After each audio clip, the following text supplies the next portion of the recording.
বললেন মাটি থেকে মাটি থেকে সৃষ্টি করলাম। কেমনে রব্বুল আলামিন মাটি থেকে আমাদের সৃষ্টি করলেন এবার লক্ষ্য করুন। নবী আদম আলাইহিস সালাম, আদম নবীকে যখন আল্লাহ তাআলা সৃষ্টি করেন, তার আগে ডাক দিয়ে বলল, وَإِذْ قَالَ رَبُّكَ لِلْمَلَائِكَةِ إِنِّي جَاعِلٌ فِي الْأَرْضِ خَلِيفَةً। সূরা বাকারায় রব্বুল আলামিন বললেন, ফেরেশতাদেরকে ডাক দিয়ে আমি খলিফা সৃষ্টি করব, প্রতিনিধি সৃষ্টি করব। ফেরেশতাদের মধ্য থেকে আল্লাহর বিধান, আল্লাহর হুকুম মেনে নিল, কিন্তু জিন জাতি ইবলিস শয়তান ইনি মেনে নিল না। বলল, রব্বুল আলামিন আপনি কি সৃষ্টি করতে চান? বরং আমরাই তো আপনার ইবাদত করি। আল্লাহ বলল, আমি যা জানি তোমরা তা জানো না। এরপর আল্লাহ তাআলা যখন সৃষ্টি করলেন, আদম নবী সৃষ্টির প্রসেসিং হলো এভাবেই শুরু হইল। রব্বুল আলামিন ডাক দিয়ে বলল, ও আমার ফেরেশতা জিবরাইল, কোথায় আছো? যাও তুমি মাটি নিয়ে আসো, আমি এই মাটি দিয়ে মানুষ সৃষ্টি করব। প্রথম যে মাটি আনবে, প্রথম আদেশটা ছিল মক্কাতুল মুকাররমা মদিনাতুল মুনাওয়ারার মাঝখানে মধ্যবর্তী স্থান থেকে মাটি আনার আদেশ দিলেন কে? জিবরাইল যখন মাটি নিতে আসলেন, মাটি বললেন, ও আল্লাহর ফেরেশতা, আমাকে দিয়ে মানুষ তৈরি হবে। আর এই মানুষগুলো যখন আল্লাহর বিধান মানবে না, আল্লাহ এদেরকে যখন জাহান্নামে নিক্ষেপ করবে, এই জাহান্নামের ভয়াবহতা আমি সহ্য করতে পারবো না, বিধায় আমাকে নিও না, নিয়ে যেও না। জিবরাইল কথা শুনিয়া মায়া আসছে, এবার ফেরত গেল। রব্বুল আলামিন সবাই জানে, তারপরে জিজ্ঞেস করলো, কেন আসলা? বলে, আসলাম এই জন্য, মাটি যেভাবে কান্না করে আমার আর ইচ্ছা হইল না, মায়া লাগলো। রব্বুল আলামিন পাঠিয়ে দিলেন। এবার মেঘের যে দায়িত্ব, ইসরাফিল ফেরেশতাকে, ওই ফেরেশতা আসলো, অনুরূপ কথা শুনলো। মিকাইল আসলো, অনুরূপ কথা শুনলো। এবার ইসরাফিল সিংহাসনে ধরে আছে, পুদিবে। পৃথিবী যেদিন ইযা সুলজিলাতিল আরদু জিলজালাহা কম্পনে প্রকম্পিত হবে, প্রকম্পিতর আগে ইসরাফিল আল্লাহর আদেশে সিংহায় মুখ লাগিয়ে আছে, আদেশ হওয়ার সঙ্গে সঙ্গেই ফুঁক দিবে। পৃথিবীটা টালমাটাল শুরু হয়ে যাবে, উতাল পাতাল হয়ে যাবে, একদম পৃথিবীটা এরকম। এবার রব্বুল আলামিন পাঠিয়ে দিলেন আজরাইলকে। আজরাইল যখন মাটি নিবে, ওই সময় আজরাইলকে একই কথা বলল। আজরাইল বলল, ও আল্লাহর সৃষ্টি মাটি, তোমাকে যিনি বানিয়েছে আমাকে আদেশ করেছে, সুতরাং এই আদেশ আমি অমান্য করতে পারবো না। মাটি নিয়ে আসলেন। কিতাবে আসছে আজরাইলের এক মুষ্টি মাটি 40 মণ ওজন হয়েছে। সম্মানিত হাজিরিন, এবার নিয়ে গেলেন। মানুষ যখন তৈরি করলো, প্রথম এই মাটিটা রব্বুল আলামিন 40 বছর ধরে বৃষ্টির পানি দিয়ে ভিজায় দিল। আবার 40 বছর মাটিটা প্রসেসিং করলো, এরপরে রোদ্রে শুকায় দিল। এরপরে 40 বছর আদমের দেহটা বানাইতে সময় নিল। এরপরে আল্লাহ মাথাটা তৈরি করে দিল।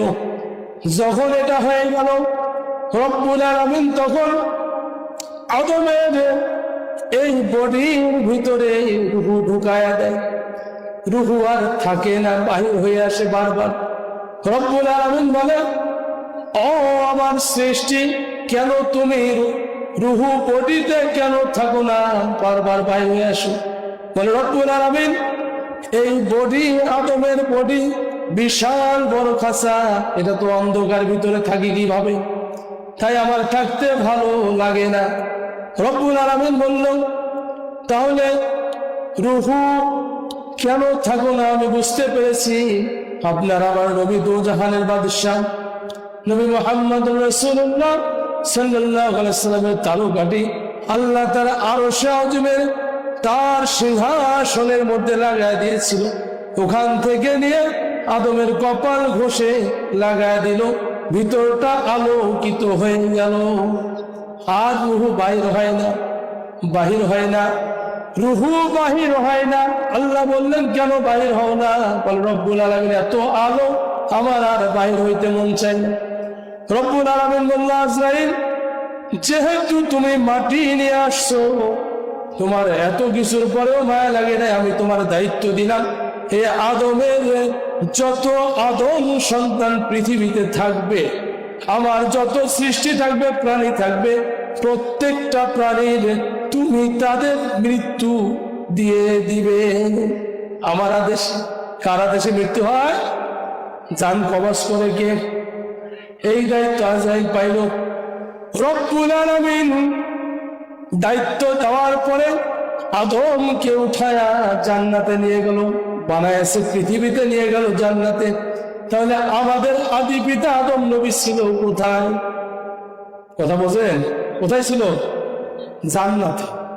আল্লাহ বললেন ওয়াকুল্লা ইয়া আদম উসকুন আনতা ওয়া যাওজুকাল জান্নাহ, হে আদম, আমার বান্দা আদম হাওয়া, জান্নাতে বেড়াও, যাহা মন চাই খাও, তবে ওয়ালা তাকরাবু হাযিহিশ শাজারা, ওই যে দেখো বৃক্ষ, ওই বৃক্ষের নিকটবর্তী হইও না। এবার আদম নবী জান্নাতে বেড়ায়, খায়, ঘোরে, মা হাওয়াও ঘোরে। শয়তান এসে জ্বালানায় উকি মারে। শয়তান ডাক দিয়ে বলে, ও মা হাওয়া, তুমি ওই গাছের নিচে কেন যাও না? বলে এটা নিষেধ আছে। বলে নিষেধ না। এবার হাওয়া জিজ্ঞাসা করলো, কে আপনি মুরব্বী? বলে আমি তোমার হিতাকাঙ্ক্ষী। বলে হিতাকাঙ্ক্ষী আমার, কি বলতে চাও বলো? বলে আল্লাহ একটা দুনিয়া বানাইছে, তুমি যদি ওই ফলের রস খাও তাহলে আজীবন জান্নাতে থাকবে, আর যদি না খাও তাহলে দুনিয়ায় যাবে। প্রিয় ভাইয়েরা, তাহলে শয়তান মিথ্যা বললো না সত্য বললো? কি বললো? পৃথিবীর জমিনে মানুষ রূপী শয়তান গুলো, এরা মানুষকে মিথ্যা বলে বলে ধোঁকা দেয়, ঠিক কিনা বলে? আর যারা মানুষ রূপী শয়তান নয়, এরা মিথ্যা বলে না। প্রিয় ভাইরা, এবার শয়তানের ওয়াসওয়াসায় পড়লো। আল্লাহ সুবহানাহু ওয়া তাআলা মা হাওয়াকে নামায় দিল, অর্থাৎ ওই হাওয়া শয়তানের কথা শুনে ওই ফলের রসটা হাওয়া তখন রস করে খেয়ে ফেললো। আদম নবী আসলো, তার হাতে দিল, খান স্বামী আমার, আপনি একটু খান। আদম নবী হাতে নিয়ে যখন খাবে, এমন তো অবস্থার মধ্যে চিন্তা করলো, তাহকিক করলো এটা খাওয়া যাবে কিনা, জিজ্ঞাসা করলো এটা কোন জায়গার রস? বলে ওই গাছের রস। সঙ্গে সঙ্গে আদম নবী এই জায়গায় চেপে ধরে বমি করে ঢেলে দেয়, আর গেলে না। বাবা আদমের চিহ্ন পৃথিবীর সমস্ত আদম সন্তানের এই জায়গায় আসে না। না, মহিলারা একটু ভুল করবে, মেনে নিতে হবে, বোঝাতে হবে। হুজুর বলছে তোমাদের স্ত্রীদের ভুলগুলো ক্ষমা করে দাও, আর তাদের ভালো দিকগুলো লক্ষ্য করো, তাহলে দেখবে ওই স্ত্রী তোমার জন্য আল্লাহ তাআলা রহমতে পরিণত করে দিবে। তো ভাইরা লক্ষ্য করুন। এবার আল্লাহ সুবহানাহু ওয়া তাআলা করলেন কি, মা হাওয়া যখন খেয়ে ফেললেন, জান্নাতি পোশাকগুলো খুলে যায়, খুলে পড়ে যায়। মা হাওয়ার মুখের কাপড় খুলে যায়, এই জন্য উজুতে মুখ ধোয়া এক ফরজ। মা হাওয়ার হাতে কদু পর্যন্ত কাপড়গুলো খুলে যায়, হাত ধোয়া এক ফরজ। মা হাওয়ার মাথার কাপড় খুলে যায়, মাথা মাসে করা ফরজ। মা হাওয়ার পায়ের টাকলো নিচে কাপড় খুলে যায়, এই জন্য টাকলু উজুদের 4টা ফরজ আল্লাহ দিয়েছেন। এবার এই 4টা ফরজ হয়ে গেল ওখান থেকে। এবার মা হাওয়া বাবা আদম কাঁদে আর বলে, রব্বানা যালামনা আনফুসানা ওয়া ইল্লাম তাগফির লানা ওয়া তারহামনা লানাকুনান্না মিনাল খাসিরিন। রব্বানা যালামনা, হে আমার রব, যালামনা আমরা জুলুম করেছি, আনফুসানা আমাদের নফসের প্রতি, ওয়া ইল্লাম তাগফির লানা ওয়া তারহামনা আপনি যদি মাফ না করেন, ক্ষমা না করেন লানাকুনান্না মিনাল খাসিরিন, আমরা ক্ষতিগ্রস্ত হয়ে যাব। এই দোয়া করলেন আদম নবী। দোয়া করতে করতে করতে করতে আল্লাহ খুশি হলেন। এবার যখন তাদের জান্নাতের পোশাক উড়ে গেল, খুলে গেল, রব্বুল আলামিনের কাছে তারা দোয়া করে, ওগো আল্লাহ, আমাদের পোশাক দান কিছু, আমরা যেন ইজ্জত ঢাকি। জান্নাতি গাছগুলোর কাছে গিয়ে বলে, ও গাছ পাতা দাও, আমরা আমাদের ইজ্জত ঢাকি। শোনে না কেউ। রব্বুল আলামিন বলেন, জিবরাইল যাও, আমার আদম যেহেতু ভুল করে ক্ষমা চাও, আমি ক্ষমা করে দিলাম। ওই গাছের পাতা ছেড়ো, 3টা পাতা হওয়া আদমকে দাও। 3টা পাতা আদমকে দিয়ে বলো, আদম, আমি তোমার দাফনের কাফন দিয়ে গেলাম। আর মা হাওয়ারে 5টা দাও, দিয়ে বলো, হাওয়া, আল্লাহর পক্ষ থেকে দাফনের কাফন দিয়ে গেলাম। এবার বলেন তো ভাইয়েরা আমার, পুরুষ মানুষ মরে গেলে কয় কাপড় লাগে? কয় কাপড়? মা বোনেরা মারা গেলে কয় কাপড় লাগে? এভাবে যখন তারা দুনিয়ায় আল্লাহ তাদেরকে পাঠিয়ে দিল, তারা একজন পাঠায় দিল শ্রীলঙ্কার সিংহল পর্বতে, আদম নবীকে আল্লাহ পাঠাইল, মা হাওয়াকে পাঠাইল চেত্তায়। এরা দুজন কাঁদে আর বলে, ওয়ালা রব্বানা যালামনা আনফুসানা ওয়া ইল্লাম তাগফির লানা ওয়া তারহামনা লানাকুনান্না মিনাল খাসিরিন। ওগো রব্বুল আলামিন, আমরা আদম হাওয়া ভুল করেছি, আপনি মাফ করে দেন, ক্ষমা করে দেন। দোয়া করতে করতে করতে করতে রব্বুল আলামিন তাদের দোয়া কবুল করে নিলেন। কাজে ভাইয়েরা আমার, ক্ষমা করার মালিক কে? ক্ষমা করার মালিক কে? আল্লাহর কাছে ক্ষমা না চায় যদি আপনি গায়রুল্লাহ, আল্লাহ ব্যতীত কারো কাছে ক্ষমা চান, মাফ হবে? লক্ষ্য করুন প্রিয় ভাইয়েরা, আল্লাহ সুবহানাহু ওয়া তাআলা কুরআনুল কারীমে সূরা আলে ইমরান 3 নম্বর পারা 13 নম্বর পৃষ্ঠা 31 নম্বর আয়াতে রব্বুল আলামিন বলেন, কুল ইন কুনতুম তুহিব্বুনাল্লাহ ফাত্তাবিউনি ইউহিব্বুকুমুল্লাহ ওয়া ইয়াগফির লাকুম যুনুবাকুম আল্লাহু গফুরুর রহিম।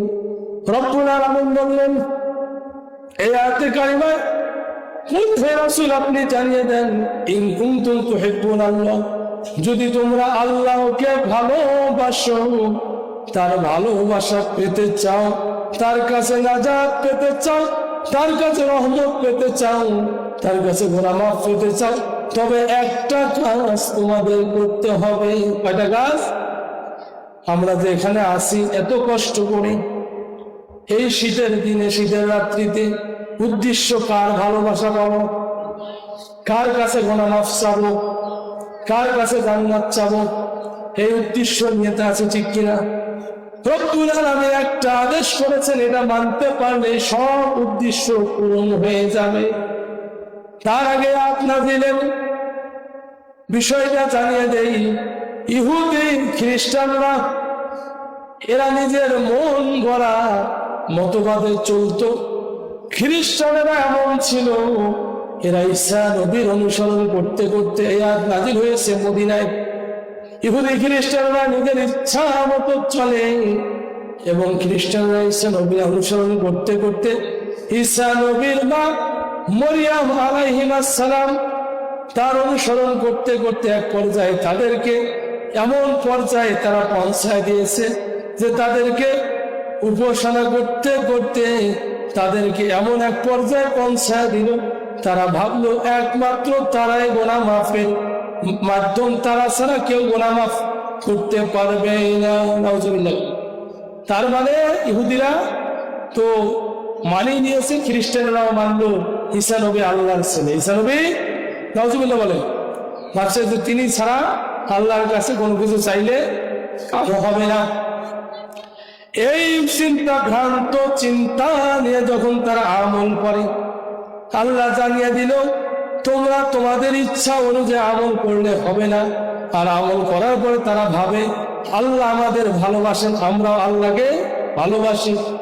আজও দেখবেন কিছু মানুষ আছে পারিবারিক জীবনে আল্লাহর বিধান মানে না, কিন্তু তারা নিজেকে ভাবে যে আমি আল্লাহকে ভালোবাসি, আল্লাহ আমার ভালোবাসে।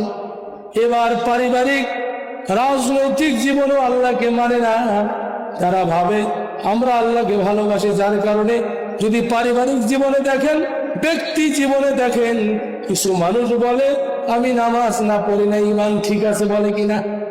নবী বললেন ইন্না বাইনাল রুজুলি ওয়া বাইনাশ শিরকি ওয়া বাইনাল কুফরি তারকাস সালাত, যে নামাজ পড়লো না সে কাফের, সে মুশরিক। কথাটি নবী বলেছেন। কে বলেছেন?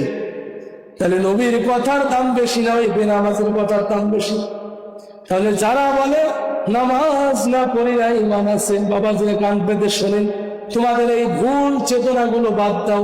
কারণ আল্লাহ বলছে ওয়ালা তাত্তাবিউ খুতুওয়াতিশ শাইতান, তোমরা শয়তানের পদঙ্ক অনুসরণ করিও না। এই জন্য শয়তানের পথ ছেড়ে দিয়ে আল্লাহর পথে চলে আসো, তা না হলে বিপদ আছে। এবার যারা ব্যক্তি জীবন, পারিবারিক, রাষ্ট্রীয় জীবন, রাষ্ট্রীয় জীবনে আমাদের দেশের একজন বড় মাপের ব্যক্তি বলেছিল আমাদের রাজনীতিতে শরিয়া আইন না। বলে কি বলে নেই? আমরা শরিয়া বিধান মানি না, আমাদের সংগঠনে কোনো শরিয়া বিধান। আমি বলতে চাই পৃথিবী যার, জমিন যার, জমিন যার, পৃথিবী যার, তার হুকুম এই পৃথিবীতে চলবে, ঠিক কিনা বলো? কেউ ভাইরা লক্ষ্য করুন, আসমান যার, জমিন যার, হুকুম চলবে।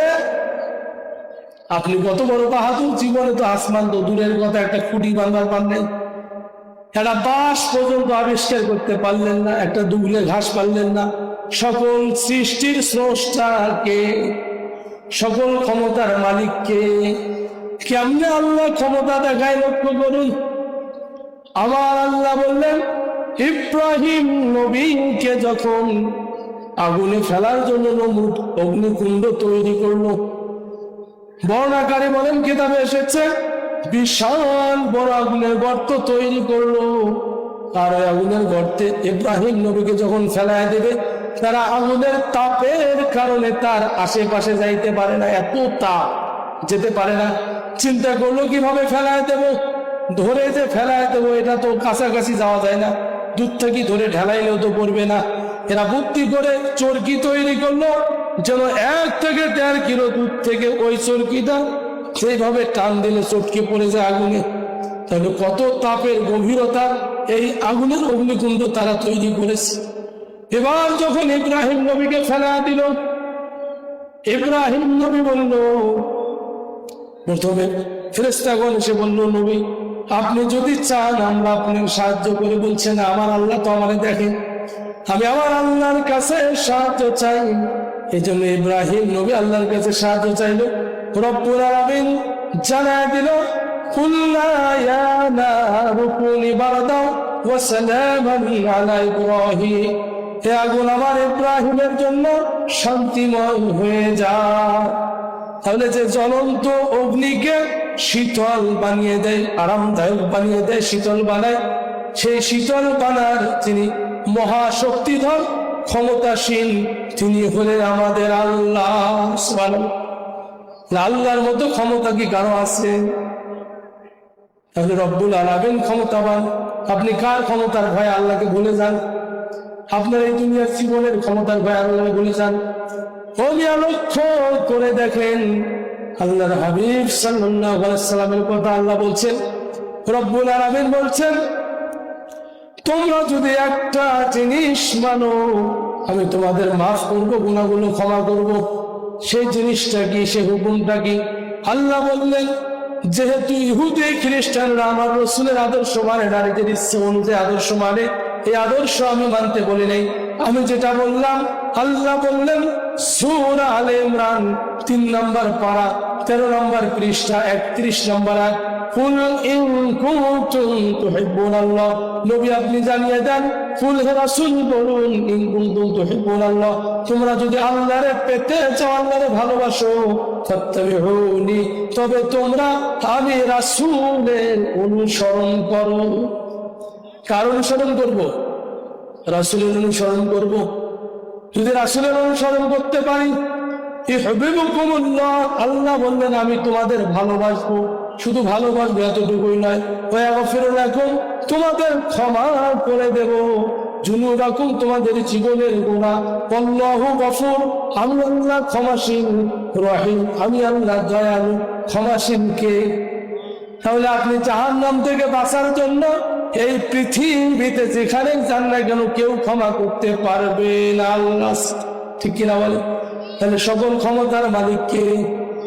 জনগণ না আল্লাহ? যদি সকল ক্ষমতার মালিক আল্লাহ হয়, তাহলে আপনারা কেমনে বলেন সকল ক্ষমতার মালিক জনগণ? এদেশের সংবিধানে আছে, বাংলার সংবিধানে আছে, সকল ক্ষমতার মালিক হলো জনগণ। এবার বলেন তো সকল ক্ষমতার মালিক কে? আবার আওয়াজ দিয়ে বলেন কে? আল্লাহ যদি সকল ক্ষমতার মালিক হয়, আর আপনি যদি বলেন সকল ক্ষমতার মালিক জনগণ, আমি সমর্থন করলাম, তাহলে আপনি মুশরিক হয়ে গেলে। কারণ আল্লাহ বলছেন ইন্না সলাতি ওয়া নুসুকি ওয়া মাহইয়ায়া ওয়া মামাতি লিল্লাহি রাব্বিল আলামিন, নিশ্চয় আমার নামাজ কার জন্য? ইন্না সলাতি ওয়া নুসুকি, আমার ত্যাগ পরিত্যাগ কুরবানি কার জন্য? ওয়া মাহইয়ায়া, আমার এই জীবনটা কার জন্য? ওয়া মামাতি, আমার মৃত্যুটা কার জন্য? লিল্লাহি রাব্বিল আলামিন। এইজন্য রব্বুল আলামিন বলছেন ইহফাত্তাবিউনি, তোমরা আমার রাসূলের অনুসরণ করো। যদি রাসূলের অনুসরণ না হয় তাহলে গুনাহ মাফ হবে না, গুনাহ মাফ কোনোভাবেই হবে না। প্রিয় ভাইরা, রাসূলের অনুসরণ কেমন করবেন? যদি আপনি না বোঝেন, রাসূল সম্পর্কে না জানেন, তার অনুসরণ করাও কিন্তু সহজ হবে না। এই জন্য রাসূলের অনুসরণ করতে হবে কিভাবে? কান লাগান। যদি আপনার জীবনের গুনাহ মাফ করতে চান, মাফ পেতে চান, যদি আল্লাহর ভালোবাসা পেতে চান, যদি জাহান্নাম থেকে বাঁচতে চাও, দুনিয়ার মানুষেরা চিন্তা করো, তাহলে রাসূলের অনুসরণ করতে হবে। কারণ অনুসরণ মুখে শুধু বলবেন আমি রাসূলের অনুসরণ করি হবে না, কাজে পরিণত করতে হবে। রাসূলের অনুসরণ কেমনে করলো? লক্ষ্য করেন, হুজুর সাল্লাল্লাহু আলাইহি সাল্লাম যখন মক্কাতুল মুকাররমায় দ্বীনের কথাগুলো বলে, ইসলামের কথা বলে, নবীজি সম্পর্কে একটু চেনেন নবীকে।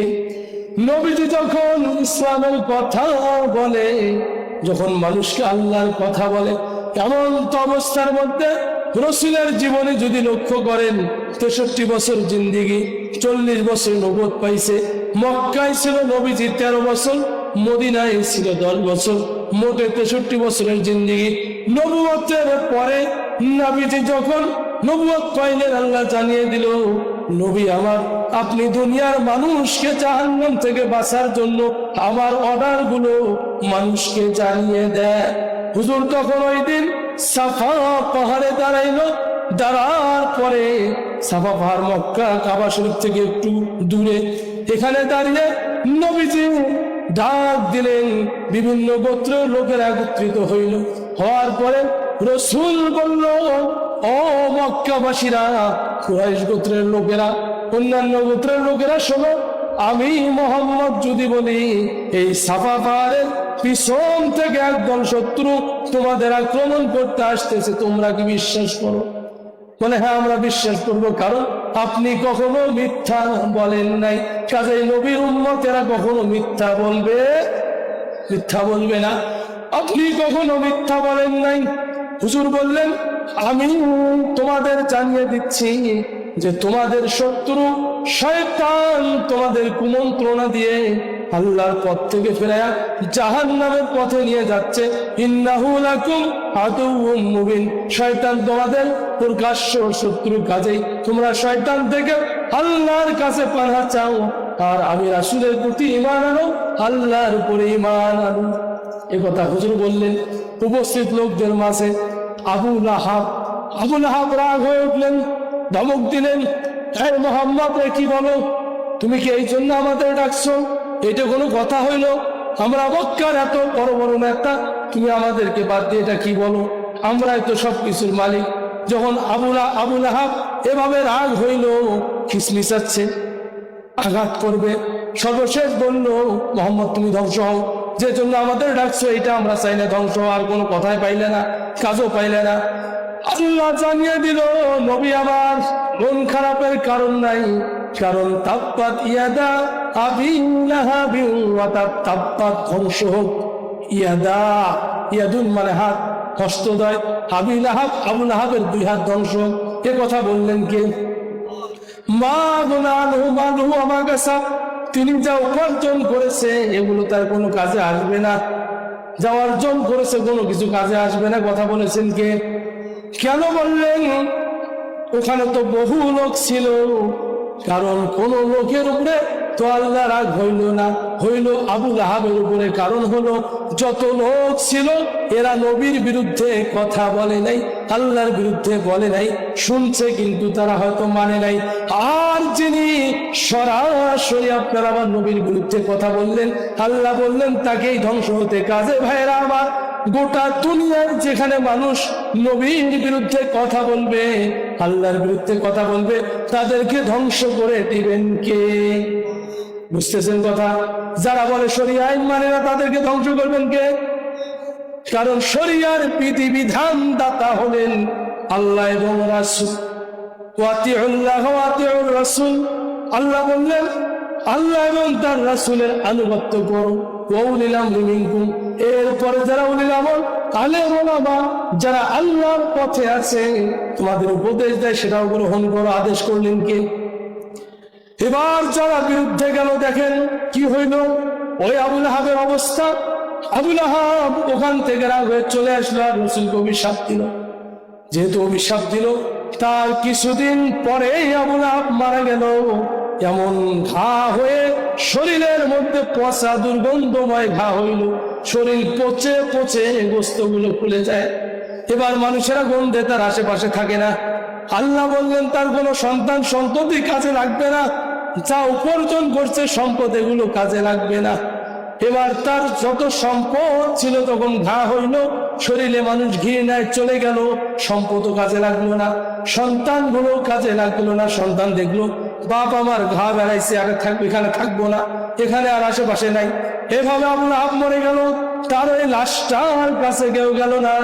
মানুষ প্রতিদিন যায় আর গন্ধ শুনিয়ে আরো দূর দিয়ে হেঁটে যায়, কাছাকাছি যায় না। ছেলেরা চিন্তা করলো, মানুষ যায় আর গানা ঘোষা করে, এটা কার লাশ? বলে এটা ওই আবু লাহাবের লাশ, যে আবু লাহাব মোহাম্মদকে বলেছিল ধ্বংস হোক, আর সে নিজেই ধ্বংস হয়েছে।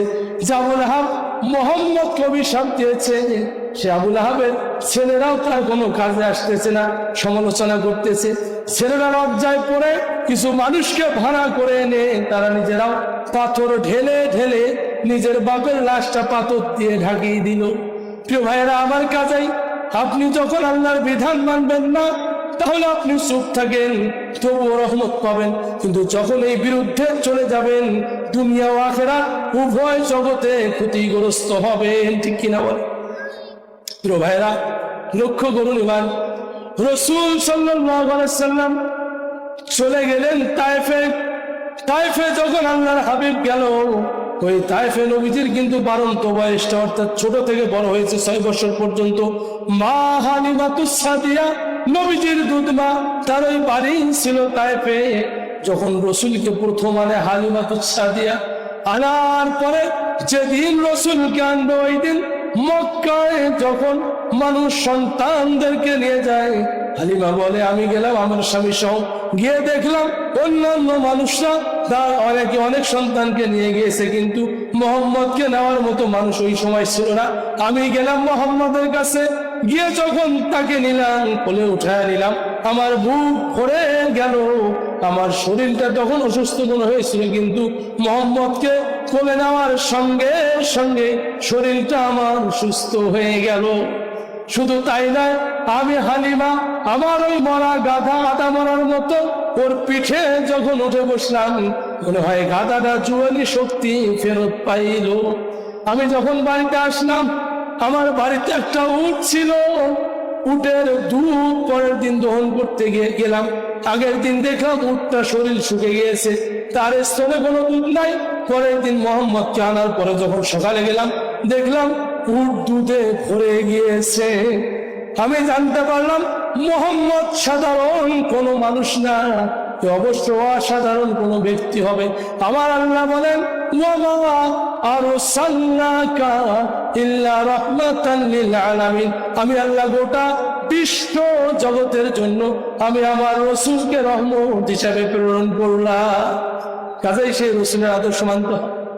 এবার হালিমাতুস সাদিয়া বলেন আমি আমার ছেলেটাকে আনলাম, আনার পরে আমার মোহাম্মদ যখন বাচ্চাদের সঙ্গে খেলে এমন তো অবস্থায় একজন লোক এসে আমার মোহাম্মদকে পাহাড়ে উঠাইলো। ছেলেরা যখন দেখলো খেলতে খেলতে মোহাম্মদকে পাহাড়ে উঠাইলো, এরা দৌড়াইতে দৌড়াইতে হালিমাতুস সাদিয়ার বাড়িতে গিয়ে বলল ও মা, আপনার ছেলে মোহাম্মদকে কিছু লোক এসে ওই পাহাড়ে নিয়ে গেল, নিয়ে গিয়ে বুকটা ছেড়ে ফেললো। হালিমাতুস সাদিয়া চিন্তা করলো হায় রে, কি হইল, কি হবে এখন আমি জানি না, এ তো আমার সন্তান না, এ তো অন্যের সন্তান, আমিনার সন্তান, আমি তার দুধ মা, যদি ছেলেটার কিছু হয় কি জবাব দেবো তার মায়ের কাছে। এই জন্য হালিমাতুস সাদিয়া দৌড়াইতে দৌড়াইতে নবীজির কাছে আসলেন। নবীজি তখনও পাহাড়ের উপরে, নবীকে ধরে নিচে নামাইলেন। নামার পরে বলল বাবা মোহাম্মদ রে, কি হয়েছে তোমার? আমি যা শুনলাম তা কি সত্য? বলে মা সত্য শুনেছেন। এবার হালিমাতুস সাদিয়া নবীজির জামা উঠায়া বুকের দিকে তাকিয়ে দেখে কোনো চিহ্ন না। হালিমাতুস সাদিয়া বলল বাবা কেমন লাগে? বলে মা আমি পায়ের নিচে তাকিয়ে দেখি আমার পায়ের নিচে মাটি।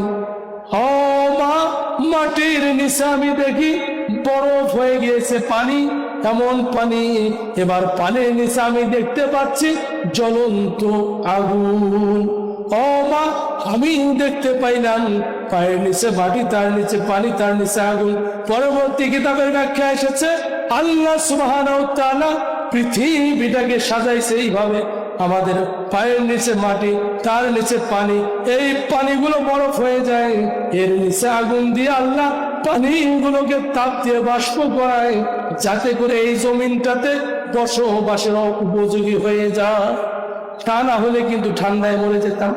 এবার মুহাম্মদ সাল্লাল্লাহু আলাইহি ওয়াসাল্লাম বললেন না, আসমানে তাকিয়ে দেখলাম আসমান, প্রথম আসমান ভেদ করে দ্বিতীয় আসমান, এরপরে তৃতীয় আসমান, চতুর্থ আসমান, পঞ্চম, ষষ্ঠ, সপ্তম, এভাবে আমি দেখলাম আল্লাহর নূরের জগৎ লাহুল কুদস এভাবে পার হয়ে সিদরাতুল মুনতাহা পার হয়ে দেখলাম, সেখানে আমি দেখলাম একটা বৃক্ষের কলম দেখা যায়, যে কলমে মানুষের ভাগ্য লিপি লেখা হয়।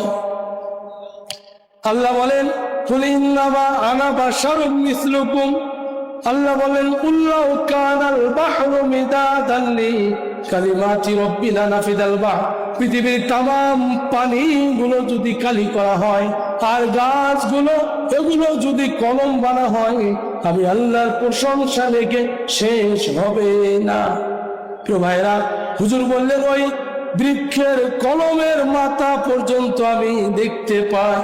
এই রাসূল যখন তায়েফের ময়দানে তায়েফবাসীদেরকে দাওয়াত দিতে গেলেন, তায়েফের লোকেরা বলল আমাকে বলে লাভ নেই, ওই নেতার কাছে যাও। সে বলল ওই নেতার কাছে যাও। এভাবে তিনজন অতিক্রম করে হুজুর যখন গেলেন, তখন ওই লিডার বলল, নেতৃস্থানীয় লিডার বলল এই মোহাম্মদ পাগল হয়েছে, এর পাথর নিক্ষেপ করো। তায়েফের যুবকরা রাসূলকে পাথর নিক্ষেপ করলো। পাথরের মার খাইয়া রাসূলের শরীর থেকে রক্ত ঝরতেছে, রক্ত ঝরে ঝরে উপর থেকে নিচে পড়ে গেল, পায়ের জুতোগুলো রক্তের সঙ্গে লেগে গেল। হুজুর বসলেন, কিছুক্ষণ পর জিবরাইল এসে বললেন নবীজি আপনি যদি আদেশ করেন এই তায়েফকে আমি উল্টায়া দেই। হুজুর বললেন ও আল্লাহর ফেরেশতা, আমি তাদের জন্য দোয়া করি, কারণ তারা হয়তো বোঝে নাই তাদের মধ্য থেকে প্রজন্ম কেউ যদি আল্লাহর বিধান বুঝিয়া আল্লাহর দিকে ফিরে আসে, এই দোয়া করি। মা আয়েশা বলেন আমি নবীজির গোসল করাইতে গিয়ে দেখলাম তার এই শরীরের মধ্যে দাগ। আমি জিজ্ঞাসা করলাম হুজুর আপনার শরীরে বসন্তর দাগের মতো দেখা যায়, জীবনে কি কখনো আপনার বসন্ত হয়েছে?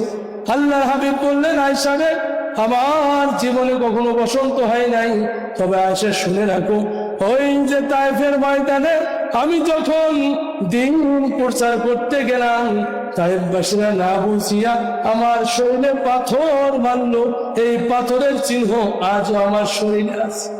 আল্লাহ বললেন ফাত্তাবিউনি, আমার রাসূলের অনুসরণ করুন। যদি রাসূলের অনুসরণ করতে না পারেন তাহলে কোনো কাম হবে না। ওয়াজ শুনিয়ে গেলাম, ওয়াজ করিয়ে গেলাম, লাভ হবে ভাই আমলে, আমলেও লাভ হবে না নবীর প্রেম না থাকিলে, ঠিক কিনা বলো? এই জন্য নবীর প্রেম হৃদয়ে বসাতে হবে।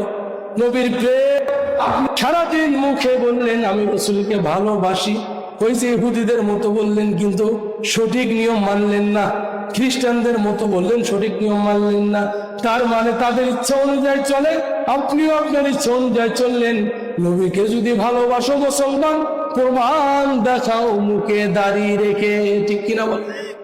যদি রাসূলকে এত ভালোবাসো মুখে দাড়ি কই?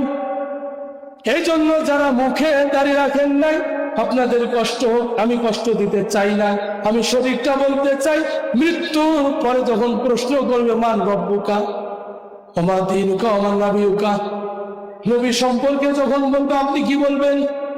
এই দাড়ি তো আর আজকে কাটলেন কালকে হবে এমনটা নয়, দাড়ি এক মুষ্টি করতে তো সময় লাগে, কিন্তু আপনার মৃত্যু এক মুষ্টি পর্যন্ত হায়াত থাকবে কিনা লক্ষ্য করেন। আমার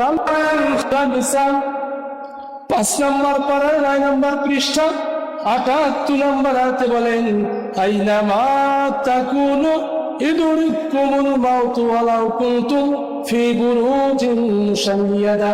আমি আল্লাহ যখন আদেশ করব, মৃত্যুর যখন পরোয়া জারি করে দেব, তখন তোমরা যেখানে যে অবস্থায় থাকো না কেন আমার ফেরেশতা সেখান থেকে তোমাদেরকে ধরে বাহির করে তোমাদের রূহটা নিয়ে আসবে, দেহটা মাটিতে পড়ে থাকবে। কাজে ভাইয়েরা আবার কুল্লু নাফসিন যায়িকাতুল মাউত, প্রত্যেকটা প্রাণীকে মৃত্যুর স্বাদ গ্রহণ করতে হবে। মৃত্যু থেকে কেউ বাঁচতে পারবে? কেমন ইমান হওয়া দরকার? রাসূলের আদর্শ কেমন হওয়া দরকার? তো ভাইরা আমার, রাসূলের আদর্শ জীবন গেলেও মানতে হবে। বলে কেমনে মানবেন আপনি? মানবেন এইভাবে, শিক্ষা এখান থেকে নেবেন। রাসূলের কাছে ঈমান এনেছে বেলাল রাদিয়াল্লাহু তাআলা। বেলাল যখন ঈমান আনলেন, হাফসি গোলাম ছিল, উমাইয়ার গোলাম ছিল। যখন এই বেলাল গোলাম ছিল তখন তার মালিক বলল বেলাল কি তুমি পড়ো গুনগুন করে? বলে আমি ঈমান আনছি, কালিমা পড়ি। বলে কালিমা ছাড়ো নইলে তোমার শাস্তি দেওয়া হবে কঠিন ভাবে। বেলাল বলল আমার শাস্তি যতই হোক আমি এটা ছাড়বো না। তখন তার মালিক উমাইয়া বলল পরের দিন, ও যুবকরা কোথায় আছো, বেলালকে মারো। বেলালকে মার শুরু করে দিল, মারতে মারতে তার অবস্থায় খারাপ করলো। তবুও বেলাল বলে আমি যে কালিমা পড়েছি, যে ঈমান এনেছি নতুন করে, এটা ছাড়তে রাজি না। এবার পরের দিন বললো বেলালের গলার মধ্যে রশি দাও, আর গরু চতুষ্পদ যেমন জানোয়ার গুলো হাতে, বেলালকে বললো ওভাবে তুমি দৌড়াও, অর্থাৎ 2 হাত 2 পা মাটিতে দিয়ে দৌড়াইতে থাকো। পিটাচ্ছে, এরপরে পিটাইতে পিটাইতে বেলালের অবস্থা খারাপ করলো। এবারও বললো, ওই মহিলা ডাক দিয়ে বললো বেলাল এখন সময় আছে, জানে বাঁচবে, তুমি যদি মোহাম্মদকে ছাড়ো, তার অনুসরণ বন্ধ করো। তিনি বললো আমি তা করবো না। এবার পরের দিন মরুভূমির পানির মধ্যে শোয়া বুকে পাথর দিয়ে জিহ্বা টেনে নিয়ে পেরাক গিরে দিল, আর বললো বেলাল এখনো সময় আছে, ছেড়ে দাও। বেলাল বলল রব্বুল আলামিন, ওগো আল্লাহ তুমি কি দেখো না আমার এই দুঃখ? এই কথাগুলো রাসূলের কানে পৌঁছে গেল। হুজুর ডাক দিয়ে বলল কোথায় আছে আমার সাহাবারা? বেলাল খুব কষ্টে আসে, ওকে আজাদ দিতে হবে, ওকে মুক্ত করতে হবে। আবু বকর পরের দিন দৌড় দিয়ে আসলো ইহুদি মহিলার কাছে, ওই গোলামকে আমি কিনতে চাই, কত মূল্য বলো? বলে গোলামকে কিনতে চাও, গোলামের মূল্য তো দিতে পারবে না। বলে না আমি পাবো, কত মূল্য? বলে মূল্য হলো আমি যা দিয়ে নিয়েছি তা হবে না। উদাহরণ দিচ্ছি, ধরেন সে 50 দিরহাম দিয়ে নিয়েছি, এখন চাচ্ছে 5000। সুযোগ পাইছে বেলাল। এবার আবু বকর বলল ও ইহুদি দাও, আমি 5000 দিচ্ছি, দিয়ে বুঝায় নিল। ইহুদি বলল আমি ভেবেছিলাম মুসলমানদের বুদ্ধি বেশি, এখন দেখলাম বুদ্ধি তাদের নাই। মরা গোলামকে 5000 দিরহাম দিয়ে নিল। এবার আবু বকর বলল, ভেবেছিলাম ইহুদিদের বুদ্ধি বেশি, যদি তুমি আমার সমস্ত সম্পদ চাইতে তাও দিতাম, কারণ একজন মুসলমানের কাছে একজন মুসলমানের মূল্য আসমান জমিনে যা আছে সবচেয়ে বেশি। আর এখন আমরা মুসলমানের সাথে শত্রুতা করি। হুজুর বলেন আল মুসলিম, এখন মুসলিম প্রত্যেক মুসলমানের ভাই। আল মুসলিম হুজুর বলেন প্রকৃত মুসলমান সেই ব্যক্তি যার হাত থেকে কেউ কষ্ট পাবে না, যার মুখ থেকে কেউ কষ্ট পাবে না। হুজুর বলেন দুইটা অঙ্গের যদি আমাকে গ্যারান্টি দিতে পারো, আমি তোমাদের জান্নাতের গ্যারান্টি দিচ্ছি। নবীজির কথা বলে দিলেন। সাহাবারা বললেন, কি ইয়া রাসূলুল্লাহ? হুজুর বললেন, দুই চোয়ালের মাঝখানে যে চিহিবা, এটার গ্যারান্টি দিতে হবে, এটাকে হেফাজত করতে হবে। দুই রানের মাঝখানে যে লজ্জাস্থান, এটাকে হেফাজত করতে হবে। কাজে ভাইরা আমার, এটা পুরুষ হোক অথবা মহিলা হোক, তাদের এই জবান এবং লজ্জাস্থান যদি হেফাজত করে, আল্লাহ তাদের খুশি হয়ে জান্নাত দিবে।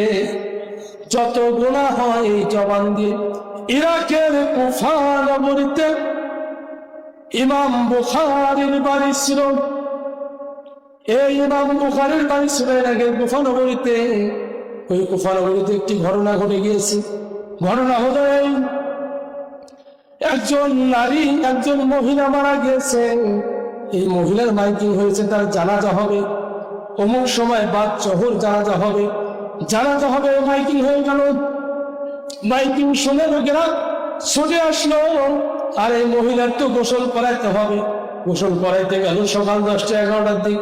তার পাশের বাড়ির মহিলা সহ কয়েকজন মহিলা, এরা গোসল করতে গিয়ে যখন মহিলার পুরা শরীরটা ধৌত করলো, সুন্দর করে কসলাই দিল। কসলাইতে কসলাইতে মাথা থেকে পায়ের পাতা পর্যন্ত মহিলার ধৌত করলো। মহিলাদের গোসল কে করায়? মহিলারা পুরুষ? মহিলারা করায়। আর পুরুষের গোসল পুরুষরা করায়। জীবনের শেষ গোসল করাচ্ছে এরা। গোসল করাচ্ছে, করাইতে করাইতে এক সময় এই গোসল যখন শেষ হয়ে যাবে, পুরো শরীর ধোয়ার পরে লজ্জা স্থানটা যখন ধুইতে গিয়েছে, ধুইতে গিয়ে ওই জায়গার মধ্যে হাতটা এমন ভাবে আটকে গিয়েছে, চুম্বুকে যেমন হাত লাগে ওইভাবে হাত আটকে গিয়েছে। চুম্বুকে একটা আকর্ষণ আছে না, এভাবে হাত লাগিয়ে গিয়েছে। হাত আর ভাসে না, খোলে না। মহিলা তো চেষ্টা করলো, হাত আর খোলে না। তার সাথে আরো একজন ছিল, সেও দেখলো হাত খোলে না। এবার এভাবে আরো 2-4 জন মহিলা হলো। মহিলারা ধীরে ধীরে পালা হচ্ছে, কারো হাত আর খোলে না। এখন কি করবে?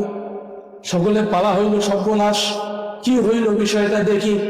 মহিলা মা বোনেরা পালা হয়ে গেল। হইতে হইতে হইতে হইতে সময় চলে গিয়ে জোহর হইল। এদিকে জানাজার লোকেরা হাজির হয়েছে। জানাজার লোকেরা কানা ঘোষা করতেছে, এখনো লাশ আনলো না, জানাজা পড়া হবে, লাশটা কেন এখনো নাই? এই ফাঁকে একটা কথা বলে দেই, আমাদের দেশের সাবেক প্রধানমন্ত্রী বেগম খালেদা জিয়া, তিনি মারা যাওয়ার পরে যখন তার জানাজা পড়াইলেন, আমাদের এই বাংলাদেশে জাতীয় মসজিদ বাইতুল মুকাররমের খতিব আব্দুল মালেক, তিনি যখন এই জানাজা পড়াইলেন, আর কিছু অসঙ্গতি কিছু মৌলবী আছে, ফেতনাবাস মৌলবী আছে, এনে প্রকাশ করতেছে এর জানাজা হয়নি, কারণ জানাজায় সূরা ফাতিহা পড়ে নেই। কত বড় বদের হাড্ডি, এটা বদের তালি। এই মৌলবীগুলো আজীবন ফেতনা লাগে বেড়ায়, ঠিক কিনা বলে? আল্লাহ বললেন, আল ফিতনা তো আসাদু মিনাল কতল। যারা ফেতনা সৃষ্টি করে, একটা মানুষকে হত্যা করে যে গুনাহ হয়, তার চেয়ে কঠিন গুনাহ হয় তাদের। এই জন্যই ফেতনাবাজ মৌলবীদেরকে আমি বলতে চাই, ফেতনাগিরি বাদ দিয়ে এক আল্লাহর কাছে নত হয়ে সঠিক বিধানে ফিরে আসুন, আল্লাহ আপনাদের ক্ষমা করে দিবেন, ঠিক কিনা বলে? এলে বাদ দিয়ে মৌলবীরা আমরা আসুন। এক মৌলবী দেখলে তো আমার মেজাজ গরম হয়ে যায়। মুজাফফর বিন মুহসিন, বদের হাড্ডি, এটা আলেম কিনা আল্লাহ ভালো জানে। এ আবার বলছে যে আব্দুল মালেক, এটা কি হইলো, এ সূরা ফাতিহা পড়ে না, নামাজ হবে না। বেগম জিয়ার জানাজা পড়েছে, একজন প্রধানমন্ত্রী সাবেক, তার জানাজা ভুল করেছে। কত বড় মিথ্যুক এগুলো, ঠিক কিনা বলে? এই জন্য এই বদের হাত দিয়ে এদেরকে বয়কট করতে হবে, ঠিক কিনা? বাংলার জনগণ এইরকম ফেতনাবাজদেরকে বয়কট করুন, তা না হলে আলেমরা এক হইতে পারবে। এই জন্য আজীবন জানাজা পড়িয়ে আসলাম আমরা 4 তাকবীরের শহীদ, এরা আবার তাকবীর বাড়িয়ে দিচ্ছে। চিন্তা করছে যে এইভাবে তো আর খাওয়া হয় না, পেট ভরে না, একটু বাড়ি দিয়ে দেখি, অন্য কায়দায় যায়, বদের হাত দিয়ে। এই জন্য এদের কাছে যাওয়া যাবে না। এই দেশের সবচেয়ে বড় আলেম, আমাদের মাথার তাজ আমাদের জাতীয় মসজিদের খতিব, তার মতো আলেম আর হয় না। প্রিয় ভাইরা, মিজানুর রহমান আজহারী নাম শুনেছেন? মিজানুর রহমান আজহারী হাতের মধ্যে খাটলি বহন করছে। আর এক বদের হাটটি মাজার পূজারী মৌলবি এই বদ বলছে যে বেগানা মহিলাকে নিচে কাঁদত, এটা গোনা হয়েছে। কত বড় জ্ঞান অর্জন করছে দেখেন আহাম্মক। মানুষ মরে গেলে তার নেকি এবং গোনা দুইটাই বন্ধ হয়ে যায়, ঠিক কিনা বলে? আরে বদের হাড্ডি, হ্যাঁ, এর ধান্দা দেখেন কিভাবে ফেতনা সৃষ্টি করে। প্রিয় ভাইরা, যে কথায় ছিলাম, ওই মহিলা যখন গেল ওইখানে হাতটা আটকি গেল, জানার দরকার আছে? হাত আটকি যাওয়ার পরে এবার হইল কি, কেউ বলতেছে এই মহিলাকে, লোকজন জানাজা হাজির হয়েছে, জানাজার লোকগুলো বলতেছে কি হয়েছে ঘটনা তারা জানলো। জানার পরে বললো ওই জীবিত মহিলা যার হাত আটকে গিয়েছে, কেউ বললো ফতোয়া দিল ওই মহিলার হাতের কবজি কাটিয়ে দেন, কেটে দেন জীবিত মহিলা। আবার কেউ বললো না, মৃত্যু মহিলার লজ্জাস্থান কেটে দাও। আবার কেউ বললো না, জীবিত মহিলার হাতের এ পর্যন্ত কেটে দাও। আবার কেউ বলতেছে মরাবত্তা দুইটাকে একসাথে কবর দাও। এবার ঘটনা কোনটা সঠিক জানার দরকার আছে না? এটা কিন্তু সমাধান কোরআনের আয়াত দিয়ে আছে। কেউ ভাইরা, এই সমস্যার সমাধান যেহেতু আমার সময় বেঁধে দেওয়া আছে, 9টা 30 মিনিট পর্যন্ত আমি সময়ের বাহিরে আলোচনা করব না। এটা আপনাদের স্মরণ থাকলো, ওই হাত কোন পর্যন্ত কাটবে, মরাবত্তার কবর দিবে নাকি না দিবে, এইটা আপনাদেরকে যদি আল্লাহ কখনো সুযোগ দেয় জানিয়ে দেবো। যেহেতু সময় আমার আর না, আমি আমার এই সময় শেষ করে দিচ্ছি। আলহামদুলিল্লাহ রাব্বিল আলামিন। আসসালামু আলাইকুম ওয়া রাহমাতুল্লাহি ওয়া বারাকাতুহু।